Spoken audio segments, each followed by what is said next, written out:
I never imagined betrayal could sound so casual. Ethan leaned back in the cafe booth like he was asking me to grab lunch, not sell my soul. Emma, he said, his voice steady, too steady. This could solve everything. Sophia's offering more money than you'll ever see in your life. All you have to do is marry her. I stared at him, the chipped ceramic mug warming my hands while my insides froze. Marry her. Her. Sophia Reed, perfect hair, perfect smile, perfect lie of a life. The girl who had made a sport out of overshadowing me since we were kids. The one Ethan used to mock, back when I believed he and I were inseparable. Now he was asking me to tie myself to her. You're joking, I whispered, though I already knew he wasn't. Ethan didn't fidget, didn't laugh. His eyes, those familiar stormy gray eyes, held mine with a kind of urgency I hadn't seen before. Think about it, he pressed. She needs the appearance of stability. You need money. It's perfect. My chest tightened. Perfect. That was Sophia's word, not his. I set the mug down hard enough that coffee sloshed over the rim. You want me to marry Sophia Reed? The same Sophia who made sure I didn't get into the leadership program last year. The same Sophia who... Emma. He cut me off, sharper than I expected. This isn't about the past. This is about opportunity. She's willing to pay you, and it's more than either of us could ever scrape together. You could take care of your mom's hospital bills. You could finally breathe.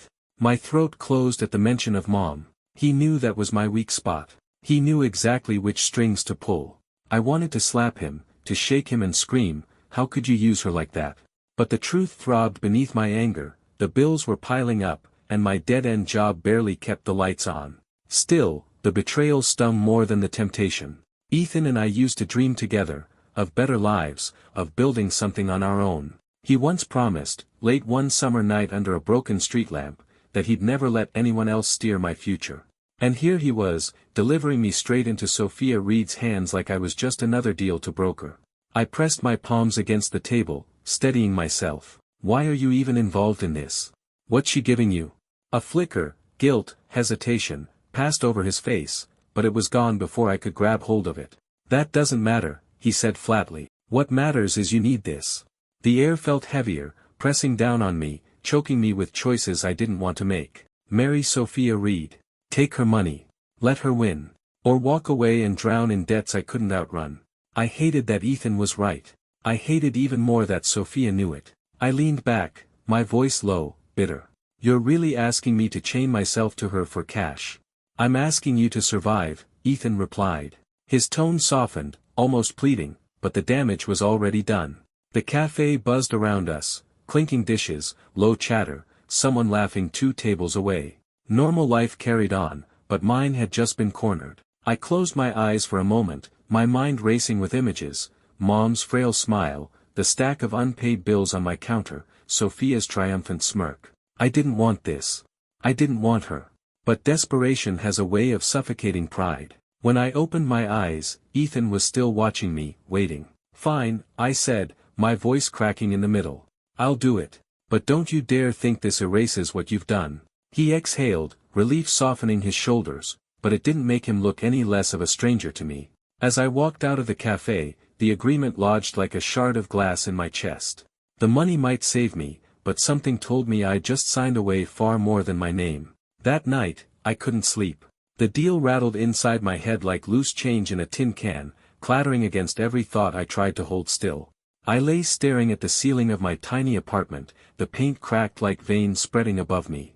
Every time I closed my eyes, I saw Ethan's face at that cafe, calm, certain, a stranger wearing the skin of the boy I once trusted more than anyone. We used to spend nights sprawled on the hood of his car, the smell of gasoline clinging to us, watching stars flicker in skies we thought belonged to us.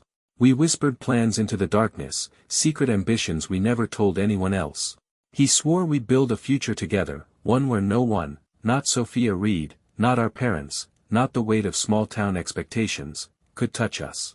We're unstoppable, he'd said once, his breath clouding the summer air. No matter what happens, I'm with you.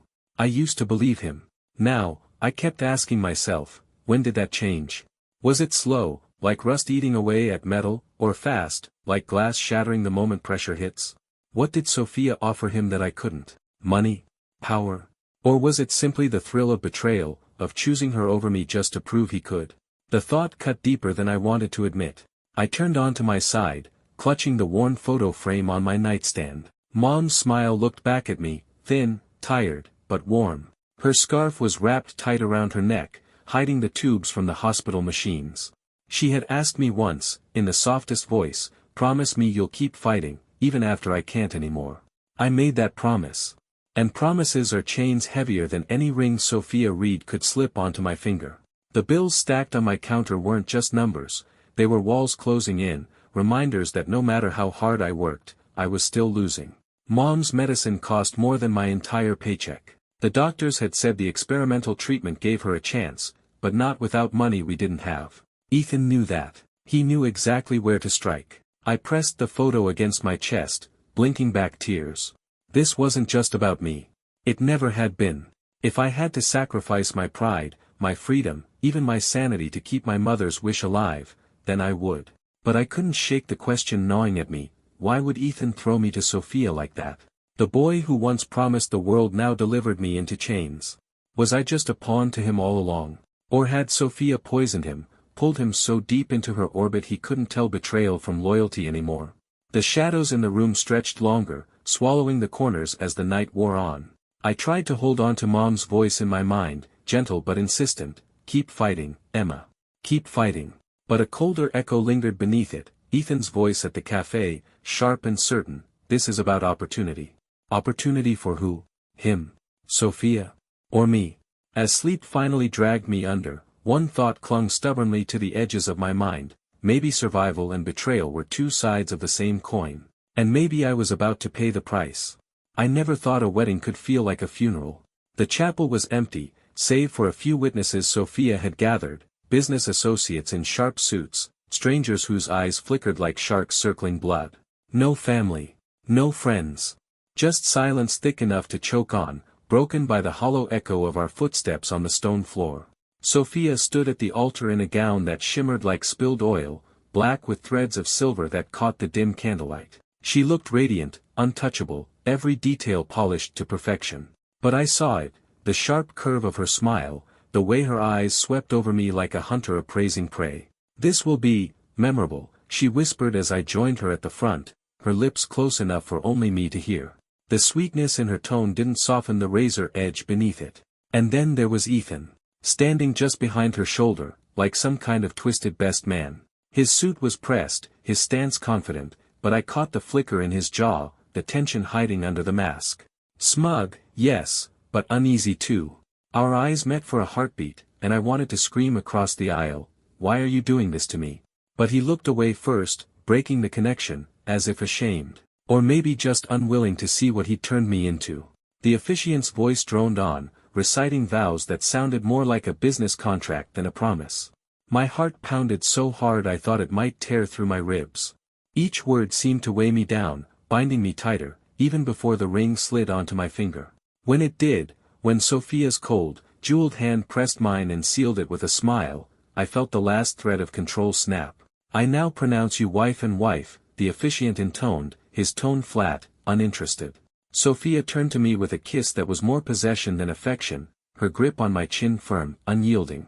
I stiffened under her touch, but the witnesses applauded politely, as though they were watching a stage play rather than a union. The sound echoed in the hollow chapel, empty applause for a hollow promise. Ethan stepped forward then, clapping slowly, a smirk tugging at the corner of his mouth. He whispered something in Sophia's ear, and she laughed, a sound sharp enough to slice through me. Whatever he said, it wasn't for me. I stood there, trapped in satin and shadows, the weight of the ring pressing into my skin like a shackle. This wasn't a beginning. It was a sentence. Sophia's hand curled around mine, nails biting just enough to remind me who held the power now. She leaned close, her perfume suffocatingly sweet, and murmured, "You're mine, Emma. Don't forget that." The guests filtered out soon after, their footsteps fading into the night. But the echo of her words lingered, louder than the silence that followed. And for the first time, I realized the betrayal wasn't just Ethan's. It was mine too, for agreeing to this, for letting desperation drag me into Sophia's cage. I was already married, already bound, and already planning how I could survive it. The car ride after the ceremony was silent, except for the hum of the engine and the steady tap of Sophia's nails against the leather seat. She sat beside me, her gown flowing like a storm cloud across the back seat, her smile faint but victorious. I kept my gaze fixed on the window. The city lights blurred past, then disappeared altogether as the road turned darker, lonelier. Street lamps gave way to long stretches of trees, their branches clawing at the night sky. My chest tightened. "Where are we going?" I finally asked, my voice too small in the cavern of silence. "Home," she said simply, as if the word didn't drip with finality. But it wasn't my home. And the way she said it told me it never would be. By the time the car slowed, I knew we weren't anywhere near the city. The estate loomed out of the darkness like something from a nightmare, tall iron gates creaking open, stone walls stretching high enough to blot out the stars. It wasn't just secluded. It was designed to keep things in. My pulse quickened. "Sophia, what is this?" She turned to me then, her eyes gleaming in the dim interior light. "Our sanctuary," she whispered, her lips curving. "No distractions. No one is interfering. Just you and me." The words should have sounded romantic. They didn't. They felt like chains were tightening. The car rolled to a stop, and before I could react, guards, real guards, broad-shouldered and stone-faced, opened the door for her. One extended a hand toward me, and for a split second, I thought about refusing. Running. But where would I go? The gates behind us clanged shut, loud as a prison door. Inside, the estate was beautiful in a way that made my stomach twist. Marble floors, chandeliers dripping crystals, walls lined with paintings of ancestors who looked just as ruthless as the woman beside me. It was opulence, but it was also suffocating. Sophia led me down a hallway that seemed to stretch forever. Her heels clicked with certainty, while my steps faltered against the polished stone. At the end, she opened a heavy oak door to reveal a bedroom, lavish, decadent, but wrong. Curtains shut out the night, and a lock gleamed on the inside of the door. "Your room," she said, almost cheerfully, as though she hadn't just unveiled my cage. I started, but my words died. I didn't even know what I thought. That I'd marry her, take her money, and walk away free. That this wouldn't cost more than I'd bargained for.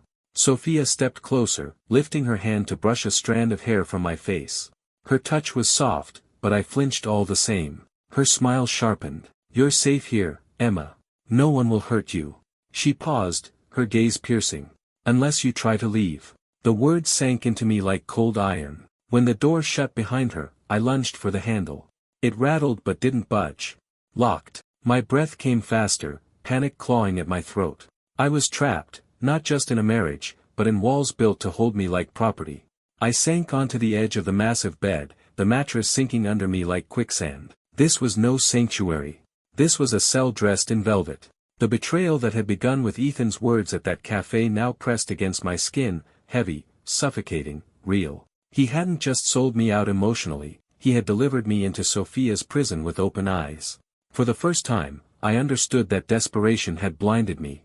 I hadn't been paid to marry Sophia. I'd been bought. And now I was owned. I didn't hear the key turn until it was too late. The heavy oak door swung open, and Sophia entered as though she owned not just the estate, but the air itself. A tray clinked softly in her hands. Wine, cheese, fruit cut into neat slices. She set it on the bedside table with the same care one might give a gift, then turned her eyes on me. "You haven't eaten," she said. It wasn't a question. My stomach twisted. Hunger gnawed at me, but defiance held stronger. "I'm not hungry." Her lips curved, though her eyes didn't soften. "You'll learn quickly that I don't tolerate lies, Emma. Not from you." She sat beside me, too close, her perfume filling my lungs. Her hand brushed mine, deliberate, claiming. Then, with a sharpness that made my blood run cold, she whispered, "I bought you because I can't lose to anyone, not even him." Her words lodged in me like a blade. Him. Ethan. My chest clenched. For a moment I thought I'd misheard, but her gaze stayed locked on mine, steady and cruel. "You think I married you for appearances," she went on, her voice smooth, controlled. "No. I married you because you were his anchor. His distraction. His weakness. And now," she reached for my chin, tilting my face toward hers, "you're mine." The door creaked again, and there he was, Ethan. My Ethan. Or the stranger wearing his face. He leaned against the doorframe, arms folded, smirk tugging at his lips as though this whole twisted performance amused him. "Still fighting her, he asked, his voice laced with mockery. You should know better by now, Em. Rage flared in me, hot enough to burn. I stood, glaring between them. You sold me to her. You, my best friend, my throat closed around the word I didn't dare finish. Ethan's expression hardened, his smugness cooling into something sharper. I didn't sell you. I saved you. You think you could have handled the bills, the weight, all on your own. Sophia's offering you more than I ever could. You should be thanking me. Thanking you. My voice cracked, too loud in a cavernous room. For throwing me in a cage. For standing there while she locks me up like property. Sophia rose slowly, her hand slipping onto Ethan's arm with calculated ease. The sight twisted my stomach, her possession of him, his acceptance of it. She looked between us, her smile razor thin. She doesn't understand yet, Sophia said softly. But she will. You'll see to that, won't you, Ethan? He nodded without hesitation. Of course. Something inside me splintered. The boy I'd once trusted with every secret now stood shoulder to shoulder with the woman who had shackled me. Whatever was left of our bond had been burned away in that instant. I stepped back until my shoulders hit the cold wall, breath ragged. You're both monsters. Sophia's laugh was low, rich, terrifying. No, Emma. We're survivors. And now, so are you, whether you like it or not. Her words echoed long after they left, the lock clicking shut behind them. Alone again, I slid to the floor, my chest heaving. Whatever hope I'd clung to about Ethan's loyalty was gone.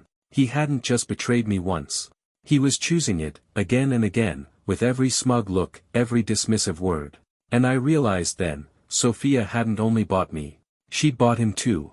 The estate was too quiet at night. Not peaceful quiet, unnatural, suffocating quiet. Even the wind outside seemed to hush itself, as though afraid of being overheard. I sat curled on the edge of the bed, tracing the grooves in the iron headboard with my fingertips, trying not to think about the lock clicking into place hours earlier. Each day felt longer than the last, but the nights were worse. At night, the walls whispered what I didn't want to admit, I was trapped. The door creaked open, and I nearly jumped. Sophia stepped inside, draped in a silk robe the color of wine. The candle she carried cast shadows along her face, sharpening her beauty into something dangerous. You're awake, she said softly, setting the candle on the table. Her smile was faint, almost gentle, but I didn't trust it. I don't exactly sleep well in cages, I muttered. Her laugh was low, amused, not offended. She moved closer, sitting on the bed beside me, the mattress dipping under her weight. You still think this is about control? About possession? I turned my face away, jaw tight. Isn't it? She leaned in, her breath warm against my ear. It's about survival, Emma. Mine, and now yours. The words slithered into me, unsettling, cryptic. I looked at her then, really looked, and saw something I hadn't before, a flicker of strain behind her flawless mask. Her smile was perfect, but her eyes, they carried something else. Fear. What are you talking about? I asked cautiously. Her hand brushed my arm, too familiar, too intimate. My family is not what it seems. Power is a curse, not a blessing. Enemies circle us like wolves. I needed someone untouchable to stand by me, someone they couldn't corrupt or bribe. She paused, her gaze piercing mine. That's you. I pulled back, heat rushing to my cheeks. You didn't need me, you bought me. You could have chosen anyone. Her lips curved. No. Not anyone. Only you. Ethan was right about one thing, you don't bend easily. That makes you valuable. It makes you mine. The room tilted for a moment. My whole life, Sophia had been a rival, a tormentor, an untouchable queen of cruelty. But here, in this flickering candlelight, she looked, desperate, vulnerable, even. And that terrified me more than her cruelty ever had. I clenched my fists, forcing myself not to falter. If you think chaining me here will make me loyal, you don't know me at all. Her smile sharpened. Loyalty can be built, or bought, or broken. She rose, smoothing her robe, the candlelight trailing after her as she moved toward the door. Before stepping out, she glanced back, her voice softer than I'd ever heard it. You'll understand soon, Emma. When the others come for me, and for you. The door shut, the lock slid back into place, and I was left with the echo of her words. The others. Who were they? What danger could be great enough to make Sophia Reed, the untouchable, desperate enough to marry her rival? I pressed my palms into the sheets, mind racing. If there was a secret here, if there were enemies circling, then maybe I could use it. Maybe it was my way out. Later, as I paced the room in the dark, I heard muffled voices in the hall. Ethan's voice, low and urgent. Sophia's, sharper, commanding. "I don't know how long you can keep her compliant," Ethan said. A pause. Then Sophia's cool reply, "She'll learn. Or she'll break." My breath caught. Footsteps neared, then faded. I didn't move until silence returned. But that hesitation in Ethan's tone, uncertainty, doubt, burned in my mind. He wasn't as unwavering as he wanted me to think. There was still a crack in his armor, a hesitation I could pry open if I was careful. The chains around me were real. But so were the cracks. And I wasn't done fighting, not yet. I woke to the sound of laughter. Not mine, not the kind of laughter that bubbles warm in your chest. No, this was sharp, high, triumphant. Sophia's. The curtains had been thrown open, flooding the room with pale morning light. She stood by the window, silk robe draped loosely over her, a phone in her hand. "Good morning, wife," she said, her smile stretching like a cat's. My stomach turned. "What are you doing?" She turned the phone toward me. At first I couldn't process it, the screen filled with photos, glossy and polished, of the wedding. Not the hollow, empty ceremony I'd lived through, but an illusion. Smiling faces. Her hand on mine. A kiss that looked tender rather than forced. A story rewritten. And beneath it, the captions, "Sophia Reed marries childhood friend in surprise ceremony." The comments blurred together, congratulations, envy, admiration. Some gushed about how perfect we looked. Others speculated about her fortune, her power. Then I saw Ethan. His name, his words. A public post, bold and unapologetic. "Emma should be grateful. Sophia gave her everything, security, status, protection. Instead, she resists. She doesn't know what's best for her. But I do." My chest hollowed out. Reading those words was worse than hearing them. Worse than the wedding itself. Ethan hadn't just betrayed me in private. He had carved me open for the world to see, branded me as ungrateful, weak, less than. Sophia swiped through the photos leisurely, her eyes glittering with satisfaction. "They love us," she purred. "They see beauty, stability, power. That's what matters." I forced myself to breathe, though each inhale scraped like glass. "You twisted everything. They don't see the truth." Her smile widened, cruel. "The truth? The truth is what people believe. And right now, they believe you're mine." I turned away, fists clenched so tight my nails bit into my palms. My whole life had been stripped from me, rewritten for an audience that would never know the chains behind the satin. Sophia crossed the room slowly, deliberately, until she stood inches from me. She cupped my face, nails grazing my skin, her voice almost tender. "You're humiliated because you still think you matter outside of me. But soon, Emma, you'll see you only matter here. With me." I shoved her hand away, rage finally breaking through my fear. "You don't own me."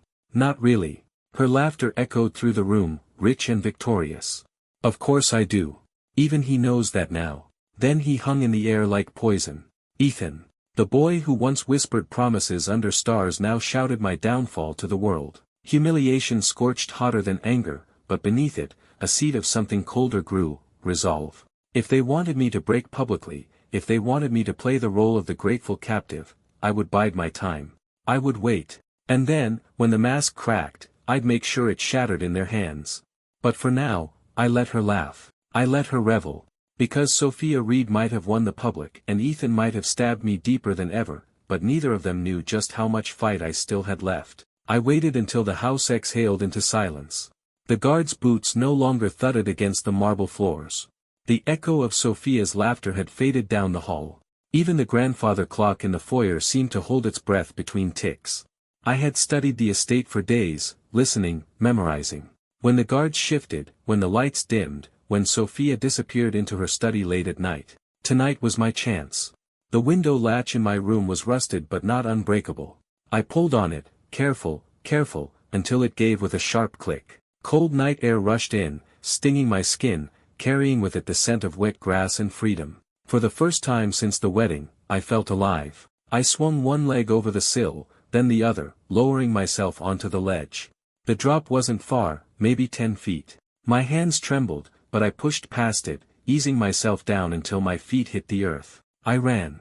The grass whipped at my ankles as I bolted across the lawn, the iron gates looming ahead. They were tall, sharp, but I could climb them. I had to. My lungs burned, my heart pounded, but adrenaline drowned everything else. My fingers wrapped around the bars. I pulled myself up, muscles straining, metal biting into my palms. Halfway over, I glanced back once, and froze. Sophia stood in the shadows of the veranda, her silk robe trailing behind her, her face illuminated by moonlight. She didn't shout. She didn't call for the guards. She just watched, calm, almost amused. I swung my leg over the top of the gate, desperate to clear it before she reached me.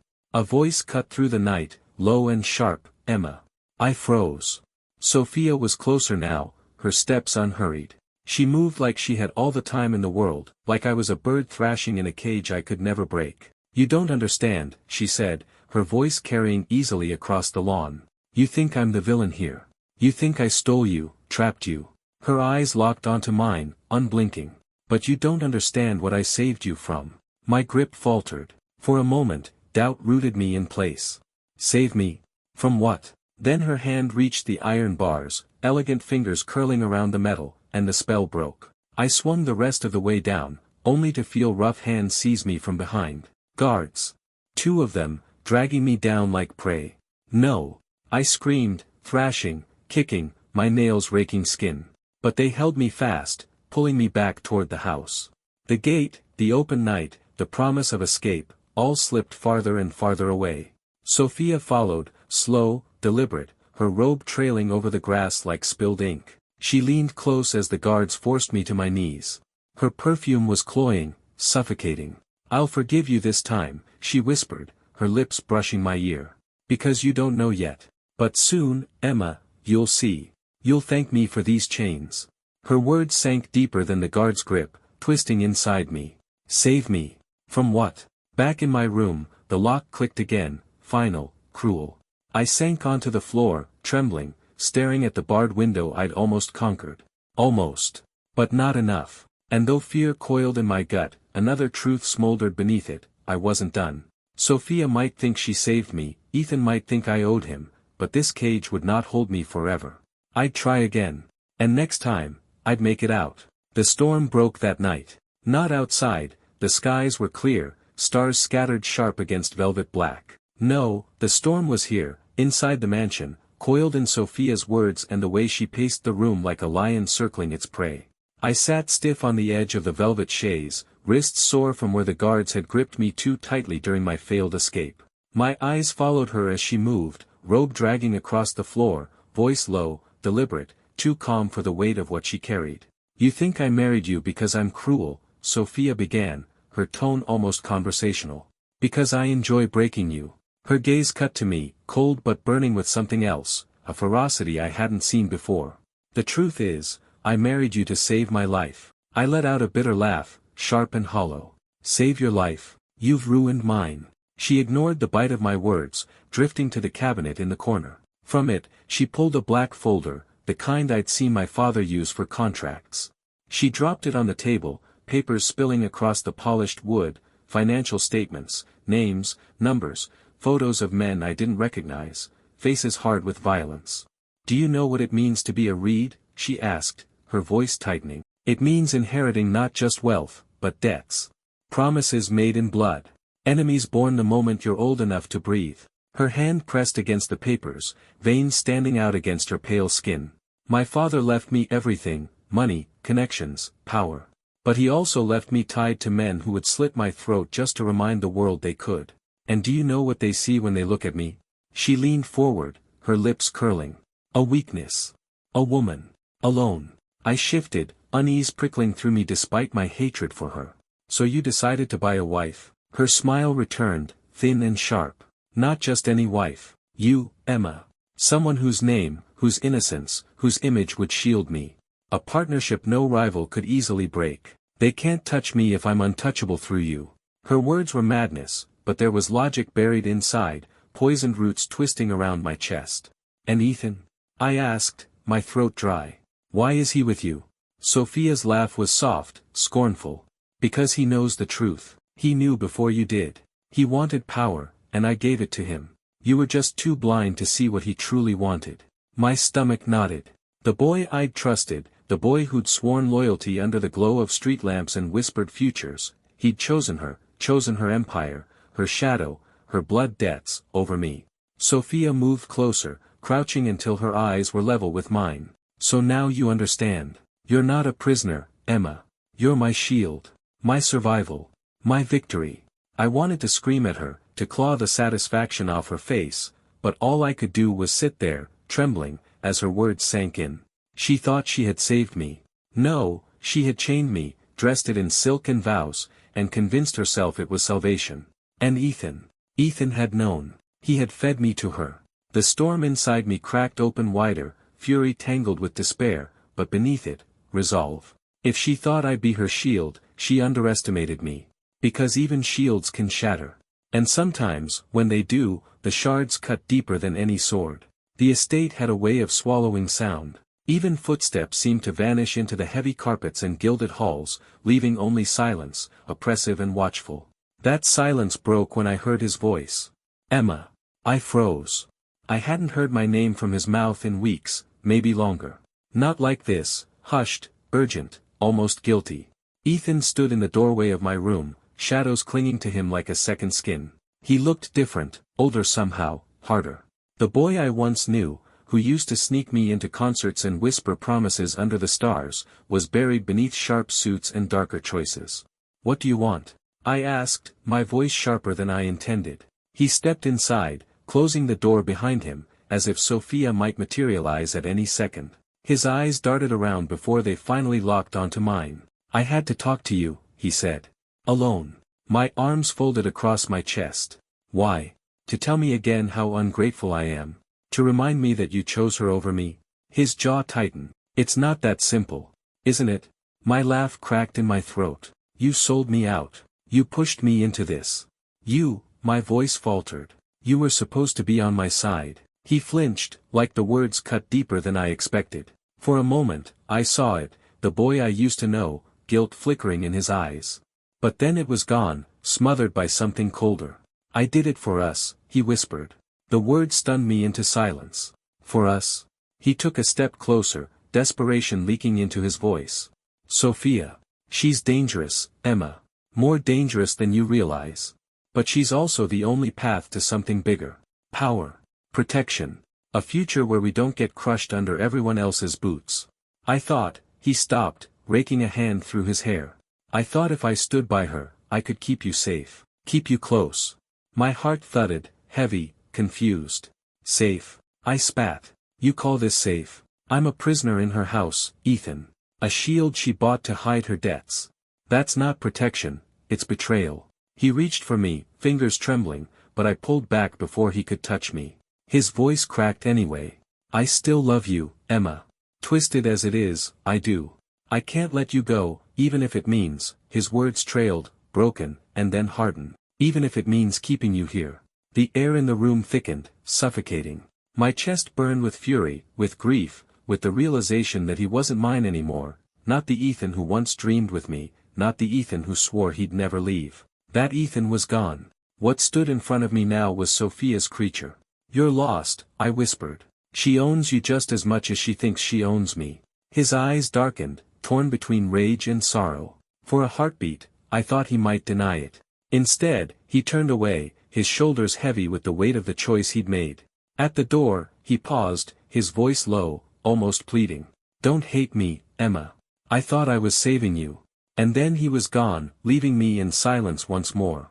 Except this time, the silence was filled with the echo of his confession, twisting like a knife. I sank back against the wall, shaking, the truth sinking deeper. Ethan wasn't my friend anymore. He wasn't even my betrayer. He was a stranger now, lost in Sophia's shadow. And I had no one left but myself. The first time I noticed him, he was little more than a shadow moving at the edge of my confinement, a servant in Sophia's endless machine. He carried trays, folded linens, and lit candles without speaking. Yet his eyes, sharp and steady, lingered on me longer than anyone else's. It wasn't until the night Sophia disappeared into one of her late meetings that he finally approached. Miss Carter, he said softly, setting a tray of untouched food on the table. His voice carried caution, but also something warmer, buried beneath obedience. I looked at him, really looked. Early 20s, perhaps, with rough hands not shaped by silk sheets but by work, real work. His name tag read Lucas Hayes. "Don't call me that," I whispered, bitterness tightening my throat. "She only calls me that when she wants to remind me I'm hers." His jaw tightened, but he inclined his head. "Emma, then." The sound of my name on his lips, genuine, uncoated with mockery or ownership, nearly undid me. "Why are you talking to me?" I asked, suspicion prickling at the edges. "Aren't you afraid she'll see?" His gaze flicked to the door before returning to me. "I've already risked more than I should by speaking now. But I can't watch this anymore. You're not safe here." A bitter laugh slipped out of me. "No kidding." He leaned closer, voice lowering to a conspiratorial murmur. "I know this house better than anyone. The passageways. The blind spots in the guard's shifts. Even though she doesn't know them all." My pulse quickened. "Why are you telling me this?" His eyes hardened, shadows deepening in them. "Because Sophia Reed doesn't deserve your chains. And because you deserve a choice." Choice. The word hit me like a rush of oxygen after drowning. He pulled something from his pocket, a crude sketch on folded paper. Lines and marks, routes twisting through the estate. "These are the old servants' corridors," he explained, sliding it toward me. "They're not on any of the current blueprints. If you move carefully, you can reach the outer grounds without being seen." I stared at the paper, my heart pounding. For the first time since the wedding, I felt something other than despair. Possibility. "You're risking your life by giving me this," I whispered. He shrugged, though his eyes betrayed the weight of his choice. "I'd rather risk mine than watch hers consume yours." The silence stretched, heavy but alive, until I finally nodded. "Then I'll risk mine too." For the first time, the room didn't feel like a cage. It felt like the first crack in the walls, sunlight threatening to pour through. When Lucas left, I pressed the map to my chest, my pulse steadying with new resolve. Sophia thought she had bought my silence, my compliance. Ethan thought he had buried me beneath his betrayal. But now I had Lucas. I had knowledge. And knowledge was sharper than any chain. For the first time, I believed I could win. The storm came like a gift from the heavens, wind tearing at the trees, rain slashing against the estate's walls, thunder cracking so violently the chandeliers trembled. The chaos outside masked the chaos inside me. Lucas had pressed the map into my palm hours before, his last words etched into my mind: "Wait until the storm." Guards get sloppy when they're afraid of the sky.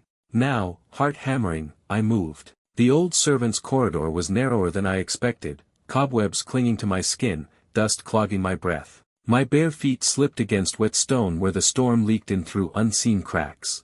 But I pressed on, clutching the candle Lucas had slipped me. Each flicker of flame was a promise, freedom lay ahead. I reached the side door, an ancient oak warped from time, hardly used. My fingers fumbled at the latch, slick with rain. Just as it gave way, a voice cut through the roar of the storm. "Emma." I spun. Ethan. He stood at the mouth of the corridor, hair damp, eyes wide, chest heaving as though he'd run the whole length of the mansion. For a moment, he looked like the boy I'd once trusted, the boy who had sworn loyalty under starlight. But the lightning flashed, and the shadows revealed the truth. Sophia's mark still burned on him. "You can't go," he said, stepping closer. His voice cracked with desperation. "If you leave, she'll come after you. You don't understand what she'll." "I don't care." My voice was sharp, steady despite the storm. "I'd rather die out there than rot in here." His face twisted, torn between guilt and something darker. "I did this for us, Emma. For power. For protection. For you." "No," I shook my head, tears hot despite the rain soaking us both. "You did this for yourself. And you lost me the moment you handed me to her."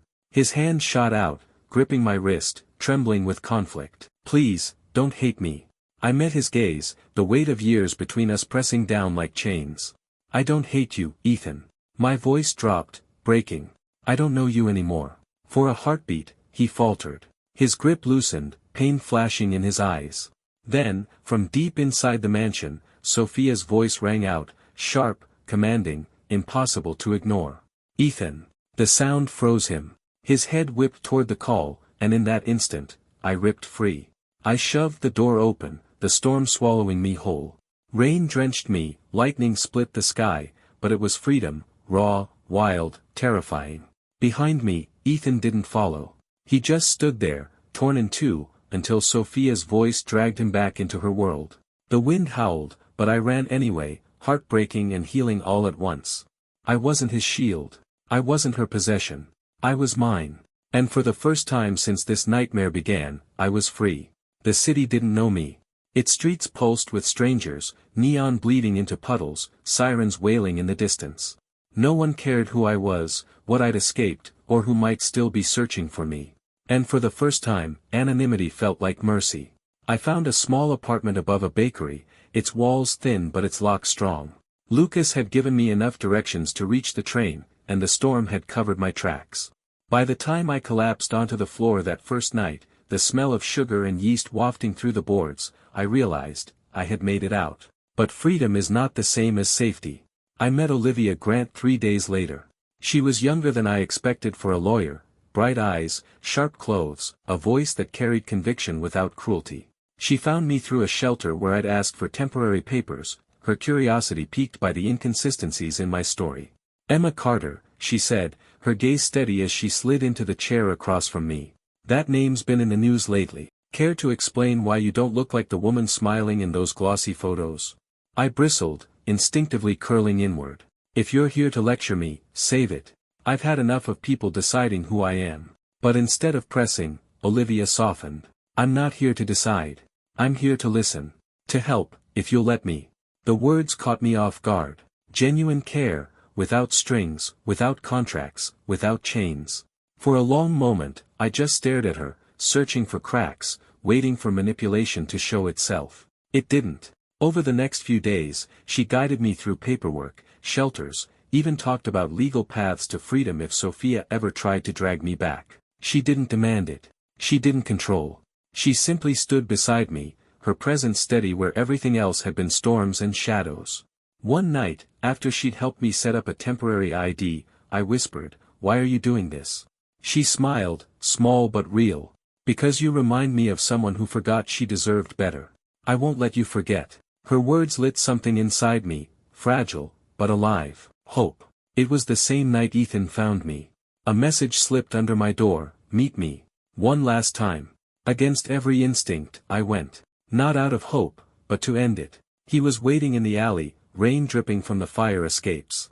His suit was rumpled, his eyes hollow. He looked like a man who'd gambled everything and realized too late the cost. "Emma," he said, his voice breaking, "please. I made mistakes. I chose wrong.